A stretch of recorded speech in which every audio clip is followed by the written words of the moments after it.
yes, to answer that question, it's capable of handling what he's proposing on the remainder of the street. But the point is there's a provision in our zoning code now that based on his zoning, and based on the location of the property and the condition, he is entitled to propose head-in parking. Okay, and the head-in would be, in other words, that's what I was thinking about. Is the other side of the street angled parking? That's correct. Okay, and he's, Both sides are angled. are angled now, Correct. okay. And what he's showing on his plan, in fact, he's got plans on it, Yeah. that show angled parking. Right. There is no parking striped in front of these B and Bs here. Although there's a curb and it could be used for parking, it's not marked. It's not marked until you get down to basically the islands by the swimming pool. Okay. And he doesn't have to provide any parking on his property. No on-site parking. So on what he owns. He's required to have parking, but based on his existing zoning and his location and the condition of the street, the zoning allows him to put his parking where he's backing into the street, which is head-in parking. So there's no requirement for. Which has nothing to do with the variance. Okay, Request. I just was wondering, okay, so all of his parking is taken into consideration in his site plan? Correct. Okay, And it's not dependent on whether or not he gets a variance or not. okay, If he dropped his density down to 2 units, wasn't asking for a variance on the setback, we wouldn't be having this meeting, because this parking issue doesn't require a variance. all right, then, since I jumped in there, let's hear, if we can, from the city staff with respect to this application for variance. Well, And we have looked at your brief. Just to clarify, he's asking for two requests. One is a request for the density, which he mentioned, under the R2 zoning, we require 2,500 square feet of land area per unit. And that would limit him to 2 units because he only has 5,300 square feet. He'd have to have 7,500 square feet to have another unit. And the other is a request to reduce the setback on Crockett Street from 15 feet to 10 feet. As far as the density goes, I mean, while his property is small, that is really the only thing that makes it unique, and that's the only thing that makes it, what it is. He bought that property knowing that it was 5,300 something square feet. So, in our opinion, there's nothing that would justify, that's unique to the property that would justify us granting, a third unit. Or in doing so, we would fear that we would be establishing a precedent that, would be based on just purely the fact that we're not installing. With regard to the setback, I have some pictures here, but if you're familiar with the property and you're looking down Crockett Street, in fact, you can almost see it from here, but Crockett Street is a certain width here in front of City Hall, then it changes by the bridge, and then at the in front of the commercial building down there is a separate width. They've got head-in parking, and then you jump across the street to this property. There's a huge drainage inlet here, and there's a curve that even yet further back. The point is if you look at the setback of the building here, which is 0 setback, it's built essentially on the top line. In both the Crockett Street side and the Schuber Street side. And if you look at the building that's on the north side, which is this building here, it's also built to less than the 15-foot required setback. This building is right at about the setback that he's proposing. Given the circumstances in both directions and the characteristics of the street width and the right-of-way, we wouldn't have an objection to the variance to the 10 feet for the setback. I have a question about the density. Is there another zoning class that allows a higher density use than the R2 that this is currently? The R3, which is a multifamily zone, it does allow a greater or a lesser amount of land area depending on the type of unit you have. If you have like an efficiency complex, it requires a certain size. If you have a 1-bedroom complex, it's a certain size. 2-bedroom plus is a based on the mix of your units. But it's 2,500 square feet in the R2 Per unit. per unit. And is that 2,500 square feet incorporate the other building, which is called laundries? No, it's just the dwelling Just the unit dwelling. part, correct. Now, he would still need to comply with the setback and the building coverage requirements and the impervious. cover? Correct, And does he, yes, even with the 3 units? yes. I think he did with the 3 units. Because everything looks like it's paved, all of the interior parts is a pool, and there might be some landscaping interior, but all the rest of it is road. Well, Thought you had run the calculations.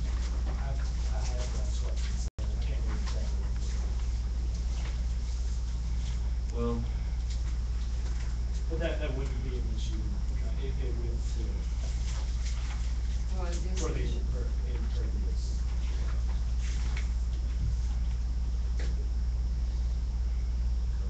well, it's an issue only if you can't meet it.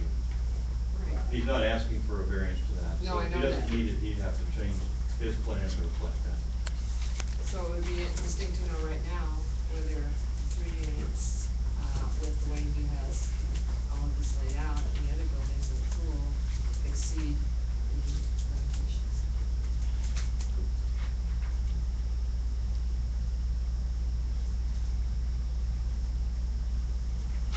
We don't know.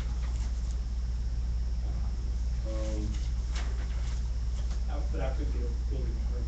But he wouldn't be able to get a permit anyway if he doesn't meet that requirement. He's not asking for a variance to the impervious requirement. I agree with you that it might be interesting to know that, but it doesn't, he would still have, whether you decide to grant the variance or not, he's still gonna have to meet that requirement. I guess that's how I should answer that. Now, I have a question. Since his application for variance has 2 requests, one that deals with the 15 feet and one which deals with the density, under the ordinance, are we allowed to grant one but deny the other? Yes. Okay. I have another question. It shows 3 guest rooms, and 2 of these are guest rooms, 2 and 3, is that the same building?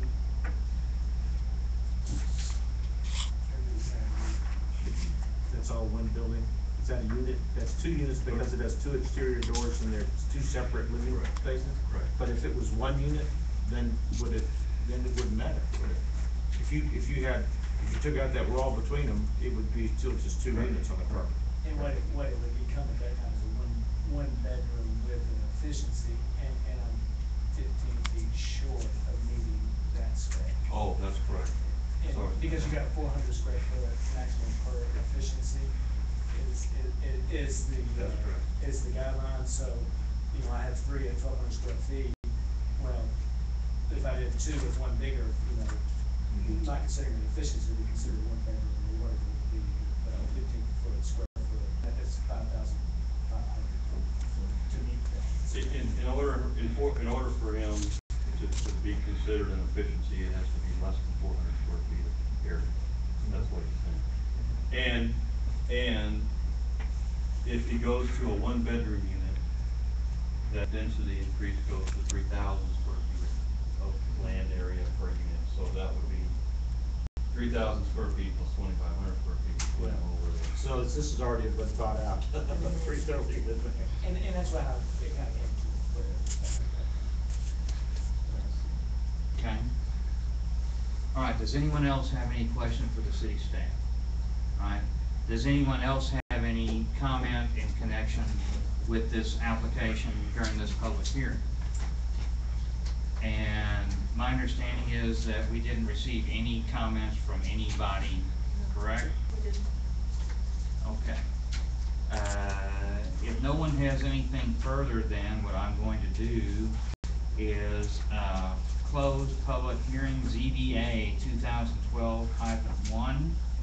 And now we're going to go to agenda item number 4, consider taking action on ZBA 2012-1. And anybody who wants to speak can speak, and I'll listen. happy to. Can I say something, just, maybe I should have said it earlier, and the reason I'm saying this for this street or proposing this adjustment, as variance is, I don't see the street as I don't see an over density, because it's not a, there's guest houses behind it, there's guest houses across from it, I'm not completely for sure, county corner, out for this rental with guest houses, then you have a pool, then you have the hall, so which you have, then you have the old Maxi building, which is a commercial property. So it's not a over density street, if I can say that. Right. And I think that's the main reason I'm here, to say, because all lots aren't the same. It wouldn't change the character of the neighborhood. Right, I mean, it is R2, and, that's the whole thing, and it probably wouldn't, do anything though. I don't know, maybe those new pools are gonna have condos, I really don't understand exactly how the city's gonna pay for it, but, Mike, I do have another question for Brian, if I could ask. Sure. Next door is, the B&B, and it has, I think, 5 units Correct. in there? 6 I units? think it's 5, is it 5 or just 6? Okay. I was over there too. I could have missed one. But, so are they under the same requirements of 2,500 square feet per unit? I don't know if they're efficiencies or not, I don't remember what the setback, if they're all efficiencies, yes. I thought it was 5 in a laundry room. We might be, I And thought that- I was told at one time it was 6, it's probably so, I mean, I don't want to say wrong. But I think whatever they are, is they was built before this, wasn't it? I mean, they've been in business for 20 years. No, it's only probably less than 10 years old. That lot, I did look at that lot today, and, because I thought that question may come up, and that lot is like 12,600 square feet. Okay. And it was actually subdivided off the property on the north side on Travis. So even if there's 5 units there, Well, our efficiency. if there's 5 units there, it would be compliant. Okay. That's To answer your question. And I didn't go count the units, so I don't know, I didn't.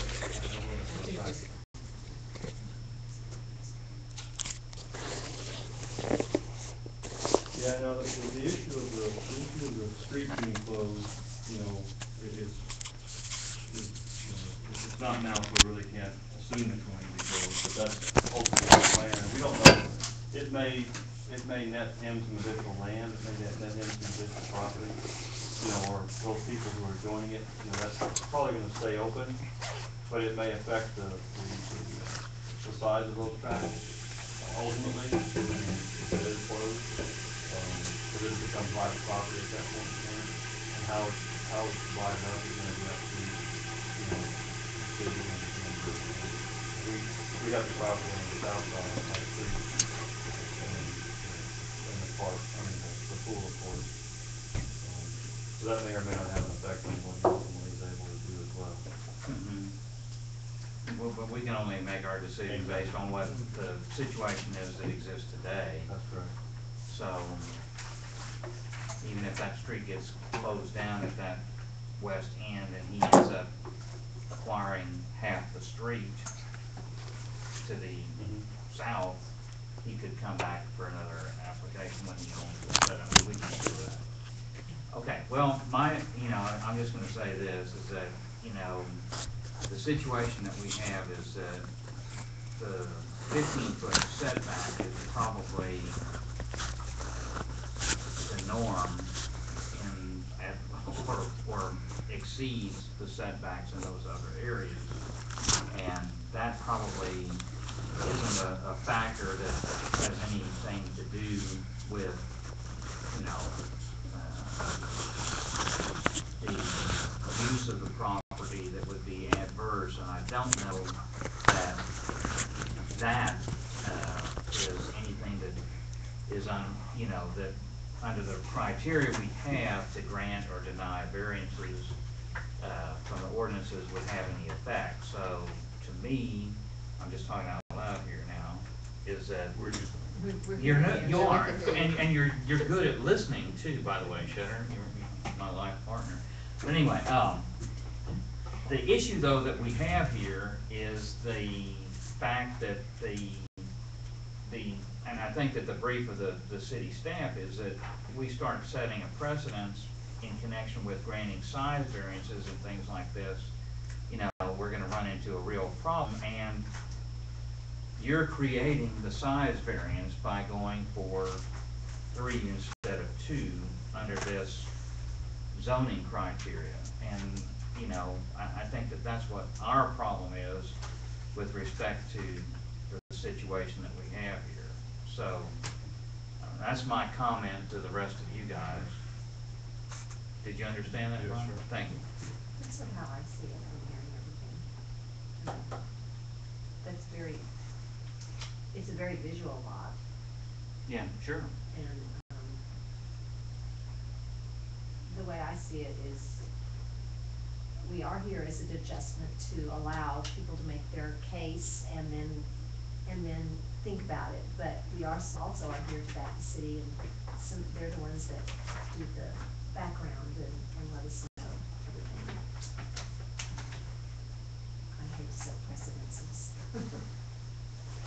Yeah, I don't have a problem with the setback because it pretty much conforms with the rest of the properties that are adjacent.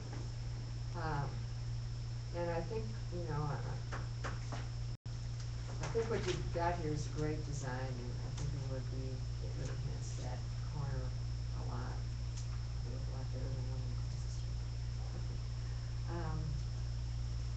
But I agree with Karen and Mike that it's difficult to set precedent where we're closing in land. It's not unfortunately, because I like things.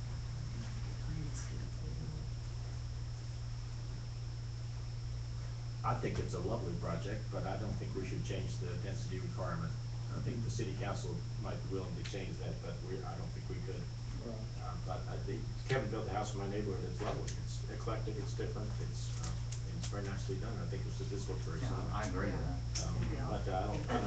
But I'll move that we accept the setback change, but not the density change. I'll second. That's requested. Okay, so we have a motion to grant the variance with respect to the 15-foot setback with respect to this request, ZBA 2012-1, and we have the same motion by Robert to deny the request for the density variance. Is that correct? All in favor of the motion? All right. And well, first of all, is there any further discussion? No. All in favor? Aye. Anybody opposed? No. Okay. Well, you gave it a shot. Does anybody want to make a motion? You adjourn? You're leaving. We're adjourned. I look forward to seeing, we live very, very close, and actually, we used to own that lot. Many years ago. Really? Oh, yeah, Brett was in high school and cleaned out that filthy, filthy house that was there. Have y'all met the new city manager? You bet. Ryan Yeah, Reynolds okay. himself, so we're glad to. Seems like a very nice. Some people thought we had to do with. Yeah, are you gonna? No, but we just hope that the city staff is able to work with all the new council members, and we hope that the council members appoint. All done, guys. We're gonna close it. Substitute.